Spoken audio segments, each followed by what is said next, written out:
We have video of Donald Trump tonight talking about Special Prosecutor Jack Smith's motion for a gag order on Donald Trump to stop him from lying about the judge and the prosecutors and the potential jury pool in the criminal case against him in Washington, D.C. Let's take a look at what Donald Trump had to say about that tonight. Did you see today that deranged Jack Smith? He's the prosecutor. He's a deranged person. Wants to take away my rights under the First Amendment, wants to take away my right of speaking freely and openly. Never forget, our enemies want to stop us because we are the only ones that can stop them. Congressman Lou, Donald Trump, taken at his word, seems to be incapable of comprehending the clear English that Jack Smith has used in the way he wants to restrict Donald Trump's language.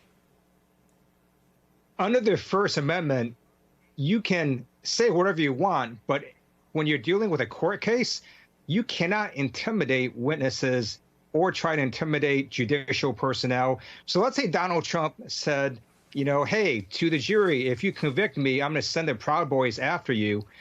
Well, he doesn't actually have a First Amendment right to say that, because that would be trying to intimidate prospective jurors. So Donald Trump has to understand that under the First Amendment, as a defendant, there are certain things that he is simply not allowed to say. Faith, one of the portions of the pleading, of Jack Smith's pleading in the middle of it, was an example of jurors in Washington, D.C. in one of the January 6th trials who were intimidated and afraid of the defendant in that case. And they were very concerned that that defendant might be able to get access to information about their names, addresses, where they lived. They provided that to the judge as an example of the kind of fear that presumably could be much more intense in a trial of Donald Trump. Exactly so. And this may be leading us to another aspect of the criminal case, which is an anonymous jury pool, or at least an attempt to protect certain aspects of the jurors' identities. So I think Mr. Smith is trying his best to go ahead and establish a case for why there could be intimidation and why extra steps will be necessary before the pool is chosen. Keep in mind, part of this motion is saying any kind of jury research or conduct, even if sanctioned by the court, must end 30 days before trial. So again, what's happening is trying to tighten and make sure that the zone of fairness around these potential jurors is strictly preserved. That's all that's trying to happen here.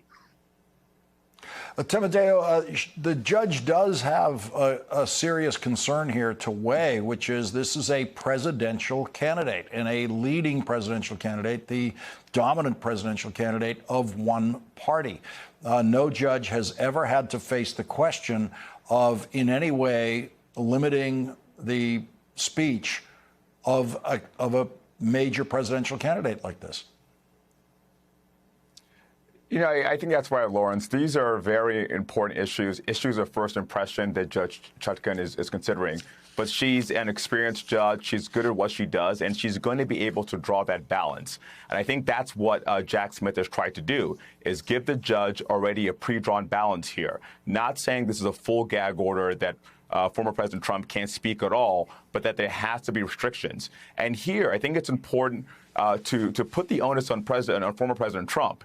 It's his actions that are requiring some curtailing here, right? It's his choice to speak in this manner. He could go out there and, as Jack Smith says, professes his innocence. He's allowed to do that. He could go out there and campaign and talk about issues. He's allowed to do that. He can talk generally about the case.